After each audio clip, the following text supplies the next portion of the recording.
अधिक क्षेत्रांमधील सुधारणांचा संदर्भ दिला। भारताच्या नवीकरणीय ऊर्जा क्षेत्रात जागतिक गुंतवणुकीची मोठी संधी आहे असं केंद्रीय नवीन आणि नवीकरणीय ऊर्जा मंत्री प्रल्हाद जोशी यांनी म्हटलं आहे। मुंबईत आयोजित भारत नवीकरणीय ऊर्जा परिषद 2026 रोड शोला संबोधित करताना ते आज बोलत होते।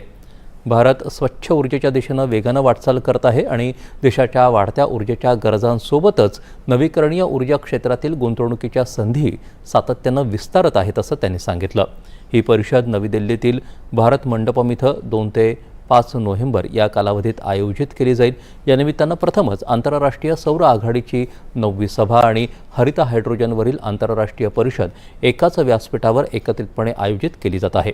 यामुळे जागतिक स्तरावरील प्रमुख गुंतवणूकदार, ऊर्जा कंपन्या, तांत्रिक संस्था आणि धोरणकर्ते यांना भारताशी संवाद साधण्याची संधी मिळेल असं त्यांनी नमूद केलं। पंचायत समिती, जिल्हा परिषदांमध्ये